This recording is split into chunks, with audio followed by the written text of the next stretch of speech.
Hello बच्चों, आज हम स्टार्ट करने जा रहे हैं बेटा second chapter basic accounting terms. और सभी बच्चों का हमारे चैनल पे स्वागत है। आज जो हम बताएंगे बेटा, इसमें आप जो ट्रांजैक्शंस आगे यूज होना है उन सब के बेसिक चीज़ों को आप पढ़ोगे कि ये टर्म्स क्या हैं। ठीक है, क्योंकि जब आप अकाउंटिंग जब आप करते हो तो उसके कुछ टर्म्स होते हैं। ठीक है, तो एक तरह का ये समझो कि अकाउंट्स का एक डिक्शनरी के बारे में हम बात करेंगे, राइट, कि ये है क्या। राइट, इसमें पहला जो पॉइंट है हमारा उसे हम कहते हैं बिजनेस ट्रांजैक्शंस। राइट, अब ये बिजनेस ट्रांजैक्शंस होता क्या है, इसके बारे में हम फर्स्ट चैप्टर में भी हम पढ़ चुके हैं। बिजनेस ट्रांजैक्शंस को एक एग्जांपल की तरह मैं समझाता हूँ बेटा कि क्या होता है। एक ये पर्सन है, ठीक है, ये पर्सन्स और एक दूसरा पर्सन या फिर फॉर्म, ये एक पर्सन हो सकता है या फिर कोई भी एंटरप्राइजेज हो सकता है। ठीक है, तो एंटरप्राइजेज, और ये आपका ना ये फर्स्ट पर्सन है, सपोज करो ये फर्स्ट पर्सन है एंड सेकंड पर्सन या फिर कोई बिजनेस जिसको हम एंटरप्राइजेज एक्सेट्रा कह सकते हैं। ठीक है, तो इन दोनों के बीच में, ठीक है, एक ट्रांजैक्शंस होता है, इसको हम फाइनेंशियल ट्रांजैक्शंस कहते हैं। क्या कहते हैं? फाइनेंशियल ट्रांजैक्शन, या फिर इसको आप कह सकते हो इकोनॉमिक इवेंट्स। ठीक है, जो दो पार्टियों के बीच में होता है या दो इंटरप्राइजेज के बीच में होता है। ठीक है, अगर सोल प्रोप्राइटर है तो उन दोनों सोल प्रोप्राइटर के बीच में होगा, या किसी फॉर्म के बीच में होगा, या किसी कंपनी के बीच में होगा। ठीक है, यानी कि दो पार्टीज के बीच में आपका ट्रांजैक्शंस होता है। पार्टीज मीन्स पर्सन्स भी हो सकता है, सोल प्रोप्राइटर भी हो सकता है, इंटरप्राइजेज भी हो सकता है, कंपनी भी हो सकता है। ठीक है बेटा, तो उनके बीच में अगर कोई ट्रांजैक्शंस होता है, अब किस तरह के ट्रांजैक्शंस, अगर हम एग्जांपल की बात करें, सोल्ड गुड्स, गुड्स हम बेचते हैं या गुड्स परचेज करते हैं, परचेज गुड्स, ठीक है, एक्सेट्रा, इस तरह का कुछ भी अगर आप करते हो तो उसे हम क्या कहते हैं? Business transactions. Right, business transactions आपके जो होगा, या आप किसी को पेमेंट देते हो, या आप फिक्स्ड एसेट्स परचेज करते हो, ठीक है, इंटरेस्ट रिसीव्ड करते हो, इंटरेस्ट पे करते हो, यानी बिजनेस से रिलेटेड जितनी भी ट्रांजैक्शंस होगी उसको हम क्या कहेंगे? Business transactions. ठीक है बेटा, हम एक डायग्राम के थ्रू इसको आपको बताऊं मैं कि बिजनेस ट्रांजैक्शंस होता क्या है। देखिए, ये आपका बिजनेस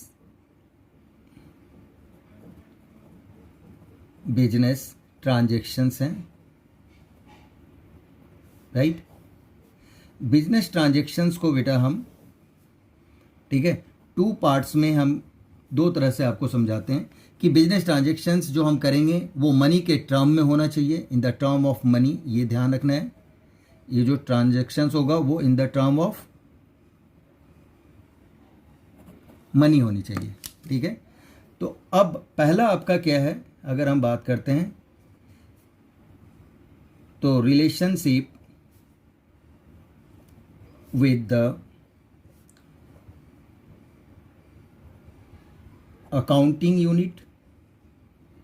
राइट, और दूसरा होता है कि किस मोड में इसकी सेटलमेंट होती है, तो mode of settlement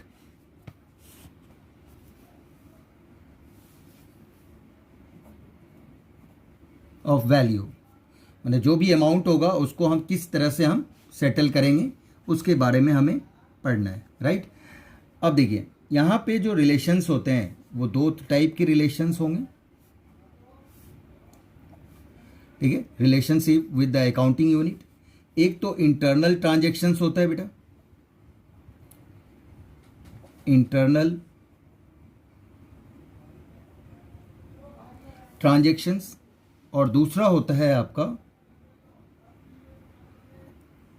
external transactions. Transaction two types की होती है। अगर हम इंटरनल ट्रांजैक्शंस की बात करें तो जो बिजनेस में ही ट्रांजैक्शंस होता है उसे हम कहते हैं, यानी इसका एक एग्जांपल्स हम दे सकते हैं बेटा कि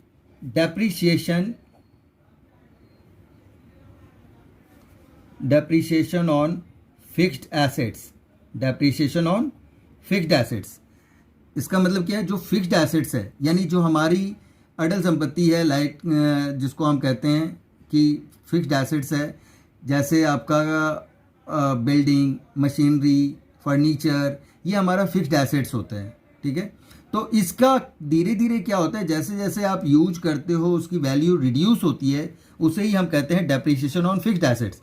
तो ये जो होता है ट्रांजैक्शंस, ये तो इंटरनल ट्रांजैक्शंस है, अंदर की ही ट्रांजैक्शंस है, तो हम उसको ही अब दिखाएंगे। ठीक है, और एक्सटर्नल ट्रांजैक्शंस के अंदर हमारा क्या आता है कि कोई भी जो हम गुड्स को सोल्ड करते हैं, सेल ऑफ गुड्स कह सकते हैं हम, सेल ऑफ गुड्स, या फिर purchase of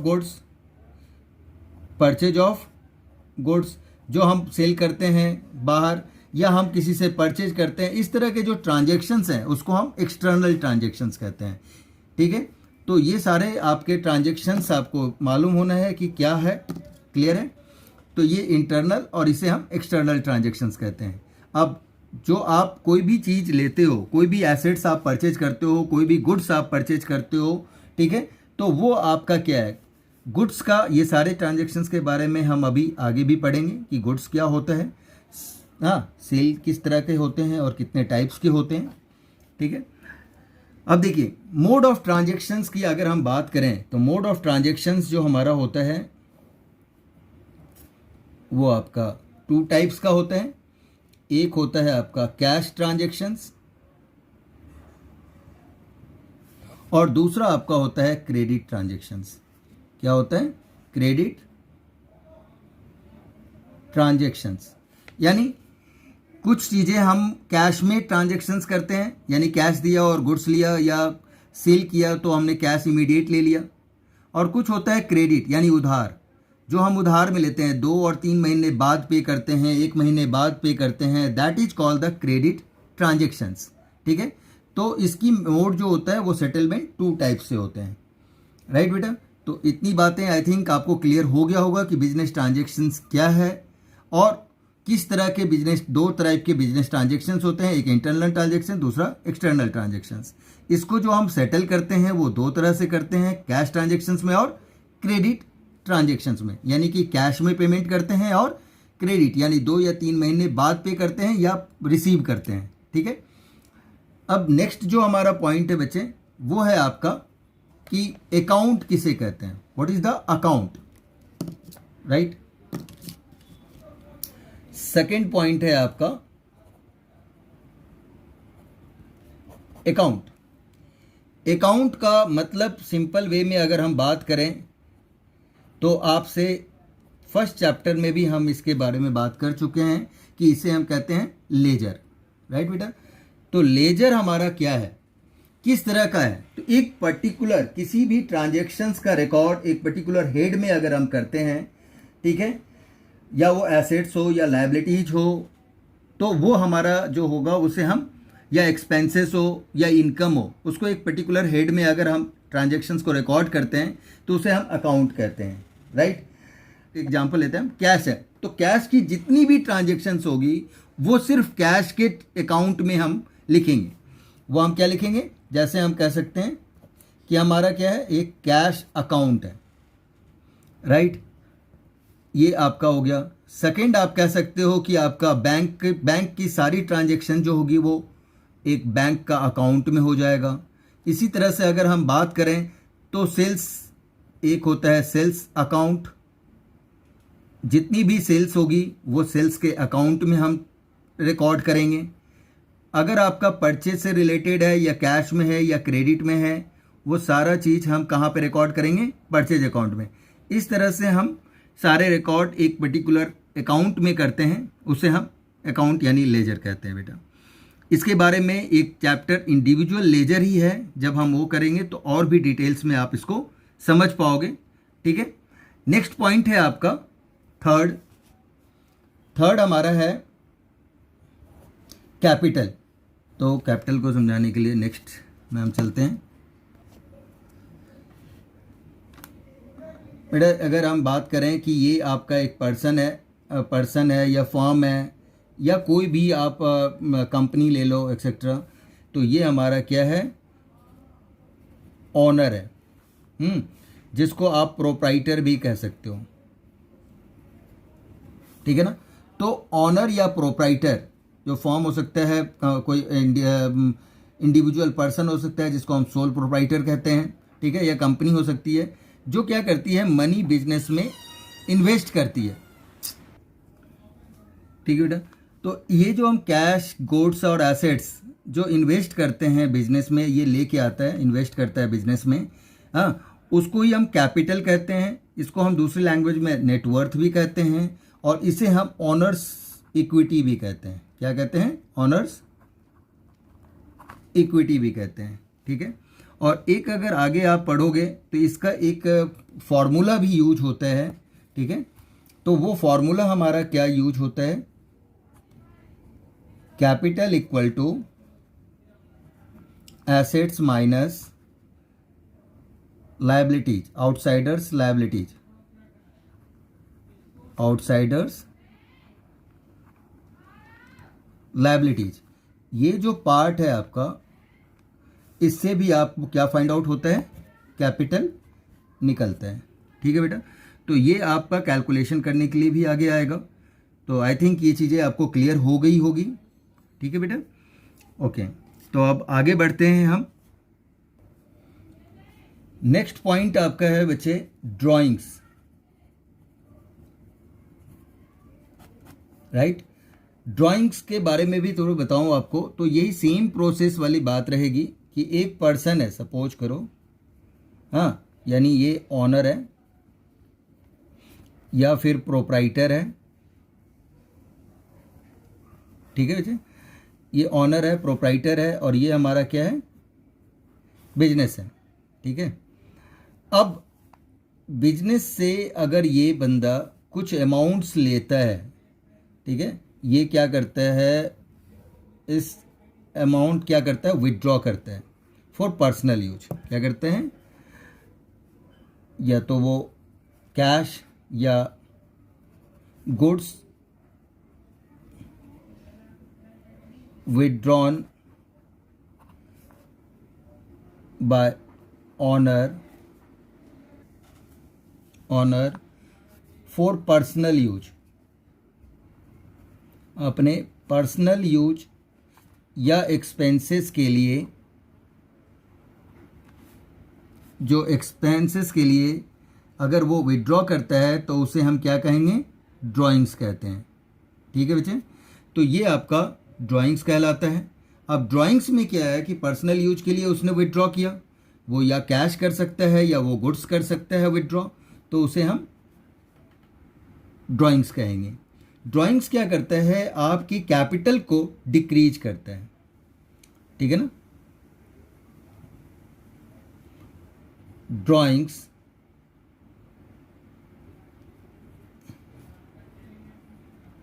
is deducted from capital, यह हमेशा डिडक्ट होता है कैपिटल से। ठीक है, यानी कैपिटल को ये क्या करता है, डिक्रीज कर देता है, रिड्यूस कर देता है। ठीक है, अब नेक्स्ट पॉइंट बेटा आपका आता है हमारा, जहाँ तक ये अब क्लियर हो गया होगा, नेक्स्ट पॉइंट आता है हमारा fifth point is liabilities.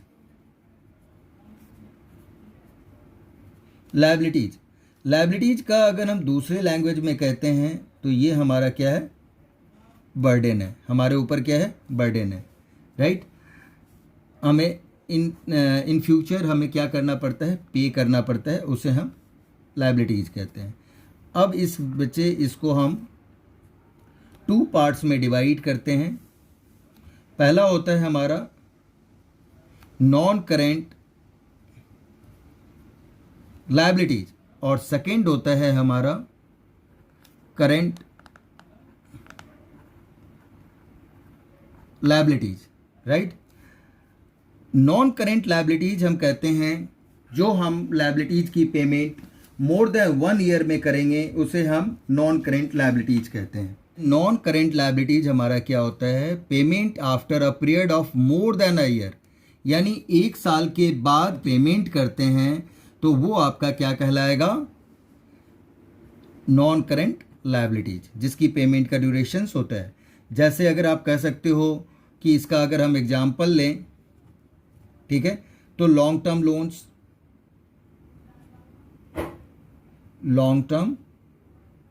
Loans, home loan etcetera इसका एग्जाम्पल होगा, ठीक है।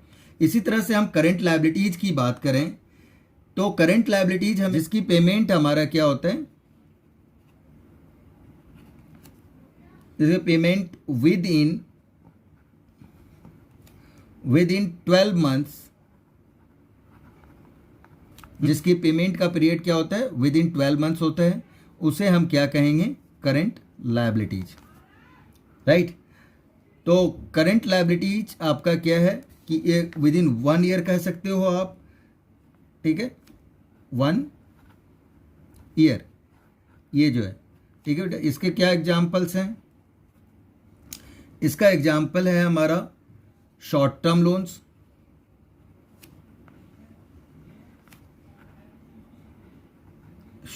लोन्स, बिल्स पेबल, इसके बारे में बताऊंगा आगे कि क्या होता है ये बिल्स पेबल, क्रेडिटर्स, ये भी टर्म्स हमारा आएगा आगे बेटा कि क्या होता है, इसे हम डिटेल्स में आपको बताएंगे। अभी आप समझिए कि करंट लायबिलिटीज इसको हम कहते हैं, ठीक है बेटा। इन सब की पेमेंट 1 साल के अंदर अंदर हमारा किया जाता है, ठीक है। और ये जो दोनों टाइप के ट्रांजेक्शन्स हैं, ठीक है बच्चे, ये जो दोनों टाइप के ट्रांजेक्शन्स है, हाँ, इसको हम क्या कहेंगे, एक्सटर्नल लायबिलिटीज। ये हमारा क्या कहलाता है, एक्सटर्नल लायबिलिटीज, ठीक है, ये हमारा एक्सटर्नल लायबिलिटीज कहलाता है। और एक हमारा क्या होता है बेटा, इंटरनल लायबिलिटीज। इंटरनल लायबिलिटीज जैसे मैंने आपको बताया कि कैपिटल हमारा क्या है, इंटरनल लायबिलिटीज है, राइट। और इसके थ्रू जो मनी इन्वेस्ट किया जाता है उसे हम क्या कहते हैं, इंटरनल लायबिलिटीज, राइट। इसके बारे में हम अभी जस्ट पढ़ चुके हैं, तो ये आपको क्लियर है, ओके, ठीक है। तो सिंपल वे में आप इसको समझे कि एक्सटर्नल लायबिलिटीज और इंटरनल लायबिलिटीज हमारा क्या कहलाता है। एक्सटर्नल जो आउटसाइडर्स को हम पे करते हैं उसे हम एक्सटर्नल लायबिलिटीज कहते हैं, और जो इंटरनल होता है ये कैपिटल, ठीक है। नेक्स्ट पॉइंट हमारा है 6th, एसेट्स।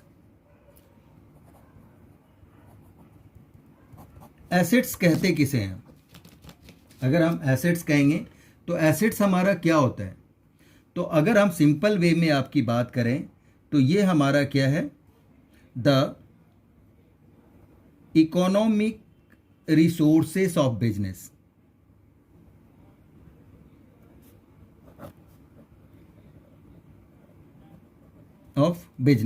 या इकोनॉमिक रिसोर्स है हमारे बिजनेस का, ठीक है।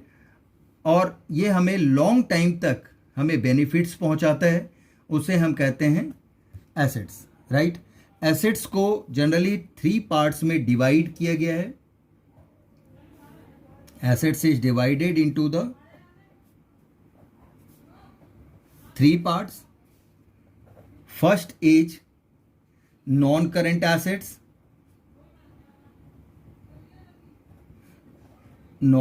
Assets, second is current assets, and third is fictitious assets, जिसको हम डेफर्ड रेवेन्यू एक्सपेंडिचर भी कहते हैं, डेफर्ड रेवेन्यू एक्सपेंडिचर भी कहते हैं, ठीक है बेटा। तो ये आपके 3 टाइप्स के एसेट्स होते हैं।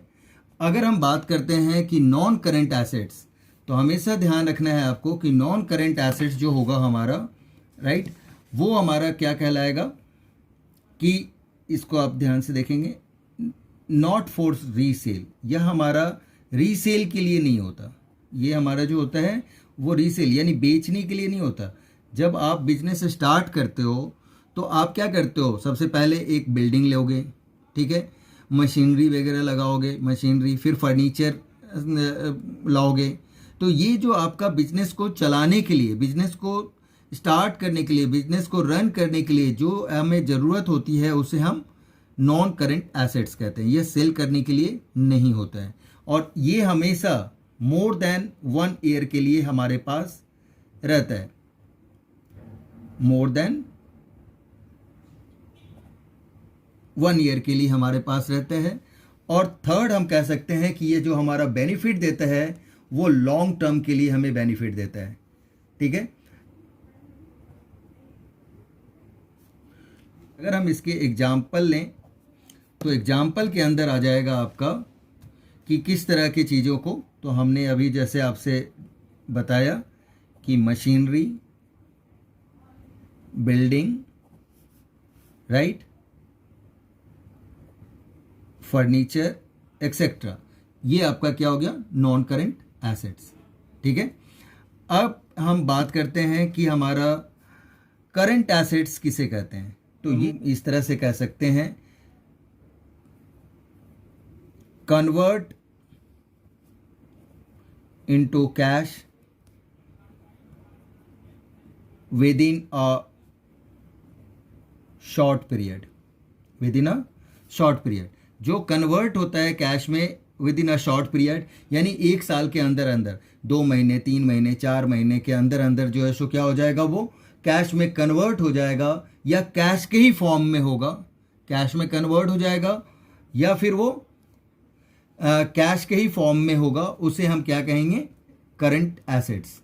अब इसके एग्जाम्पल्स अगर हम लेते हैं, राइट, इसके एग्जाम्पल अगर हम लेते हैं तो ये हमारा क्या कहलाएगा, जैसे आप कह सकते हो कि डेटर्स है, ठीक है, बिल्स रिसीवेबल, कैश, ठीक है, कैश एट बैंक, बैंक में पैसा है, एक्सेट्रा। ये जो आपका हुआ वो आपका डेटर किसे कहते हैं, जिसको हमने क्रेडिट पे गुड्स सेल किया है और उससे 2 या 3 महीने बाद हम मनी रिसीव करेंगे, that person is the debtor. अब डेटर को ही अगर हम कहते हैं कि नहीं मेरे पास एक प्रूफ होना चाहिए, ठीक है, तो हम क्या करते हैं, एक बिल लिखते हैं और वो उस पर साइन करके एक्सेप्ट करता है कि ठीक है हम 2 मंथ्स बाद पे करेंगे, that is called the bills receivable. वो जो हमारे पास एक, ठीक है, लीगल पेपर जिसको कहेंगे, वो आपका क्या कहलाएगा, बिल्स रिसीवेबल होगा, ठीक है। कैश अगर है हमारे पास, कैश इन हैंड जिसको कहेंगे, हाथ में पैसा है, कैश एट बैंक, बैंक में पैसा है, ये हमारा भी करंट एसेट्स के अंदर आता है, ठीक है बेटा। तो ये चीज़ें हमारा करंट एसेट्स के अंदर आता है। बट अगर हम इसकी बात करें, फिक्टिशियस एसेट्स की बात करें, तो fictitious assets neither tangible nor intangible assets कहते हैं हम इसे, neither tangible nor intangible assets. ये ना ही टेंजिबल है ना ही इंटेंजिबल एसेट्स है। ये एक तरह का लॉस होता है, हैवी लॉस होता है। ये क्या होता है, एक हैवी लॉस होता है जिसको हम राइट ऑफ करते हैं, ठीक है, मोर देन 1 अकाउंटिंग ईयर में। इसे हम return of right of more than 1 accounting period, 1 accounting period, 1 साल से ज़्यादा में हम रिटर्न ऑफ करते हैं, ठीक है ना। तो राइट ऑफ करने में 3 साल, 4 साल, 5 सालों में इसको ख़त्म किया जाता है, इस हैवी लॉसेस को, ठीक है ना। अब इसके कुछ एग्जांपल्स हैं। सपोज करो कि कोई गुड्स आपने न्यू लॉन्च किया, तो आप क्या करोगे लोगों को जानने के लिए, या आपका एग्जिस्टिंग गुड्स है, पुराना गुड्स है, तो उसको आप लोग जाने इसके लिए आप क्या करते हैं, एडवर्टाइज करवाते हैं। तो जो एडवर्टाइज करवाते हैं तो उसमें करोड़ों रुपए आपका एक्सपेंस हो जाता है। आपका टीवी पे देते हो, आप मैगजीन में देते हो, आप होर्डिंग लगाते हो, तो ये जो होता है ये बहुत बड़ा एक्सपेंसेस होता है। एडवर्टीजमेंट, इसका एग्जांपल की बात करूं तो एडवर्टीजमेंट एक्सपेंडिचर कहलाएगा ये, ठीक है। एडवर्टीजमेंट एक्सपेंडिचर एक्सेट्रा, और भी बहुत सारी चीज़ें होती है कंपनी के अंदर, बट मेन आपका एडवर्टीजमेंट एक्सपेंडिचर देखने को मिलेगा।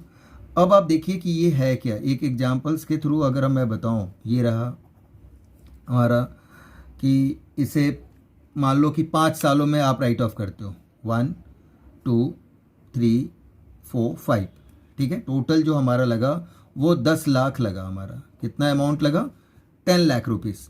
अब पर ईयर आपका 2 लाख करके ये राइट ऑफ होगा।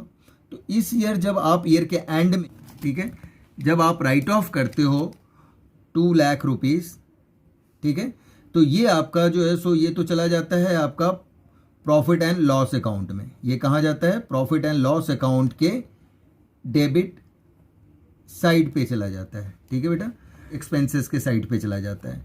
और जो इसके बाद का जो वैल्यू बचता है यहाँ से लेके, और ये जो हम पार्ट बताते हैं यहाँ तक की जो होगी अमाउंट, यानी कि आपका जो 8 लाख रुपीस रह गया है, ये आपका कहाँ चला जाएगा, बैलेंस शीट के एसेट्स में। बैलेंस शीट के एसेट्स में किस रूप में, फिक्टिशियस एसेट्स के रूप में। फिक्टिशियस एसेट्स कह लो या डेफर्ड रेवेन्यू एक्सपेंडिचर कह लो, उस तरह से इसको हम शो करते हैं, ठीक है बच्चे। तो ये पार्ट भी आपका क्लियर हो गया होगा, राइट। अब आते हैं कि टेंजिबल इंटेंजिबल होता क्या है, तो थोड़ा सा उसके बारे में भी हम इस पे बात कर लें कि जैसे हमने देखा था कि नॉन करंट एसेट्स की अगर हम बात करते हैं तो नॉन करंट एसेट्स आपका ये था, इसको भी 2 पार्ट्स में डिवाइड किया गया। वन इज टेंजिबल एसेट्स,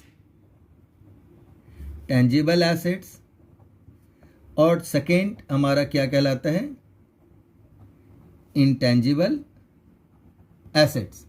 अब ये टेंजिबल क्या होता है, इंटेंजिबल एसेट्स क्या होता है।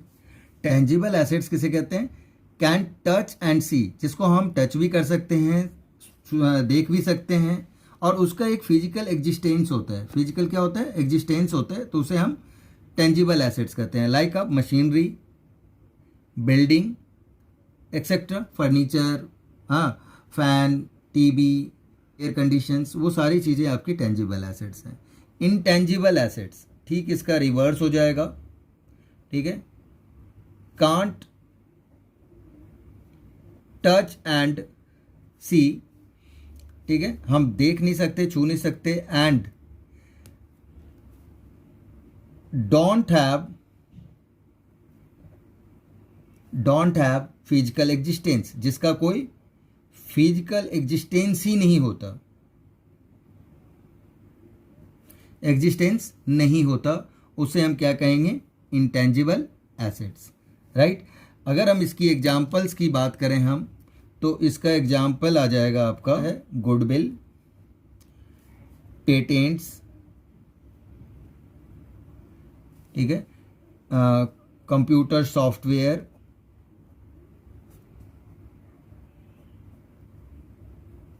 एक्सेट्रा। ये आपका क्या आता है, इंटेंजिबल एसेट्स। तो ये दोनों ही एसेट्स आपको नॉन करेंट एसेट्स, जिसको हम फिक्स्ड एसेट्स भी कहते हैं, अगर हम इन दोनों की बात करें तो ये हमारा जो आएगा वो किसके अंदर आएगा, एक फिक्स्ड एसेट्स वर्ड कहलाता है। इन दोनों को अगर हम बात करें एक साथ कंबाइंडली तो इसे हम फिक्स्ड एसेट्स भी कहते हैं, ठीक है बच्चे। तो आई थिंक ये सारा पॉइंट्स आपको क्लियर हो गया होगा, राइट। तो आज के लिए हम इस टॉपिक को यहीं पे ख़त्म करते हैं, फिर नेक्स्ट जो वीडियो होगा उसमें आगे के जो टॉपिक्स है उस पर हम डिस्कस करेंगे, उसको मैं आपको समझाऊंगा, राइट। आज यहीं एंड करते हैं, और जो बच्चे यहाँ हमारे न्यू आए हुए हैं वो इस चैनल को सब्सक्राइब कर लें, ठीक है, शेयर करें अपने फ्रेंड्स को और लाइक कर दें बेटा, ठीक है। Okay, bye, take care.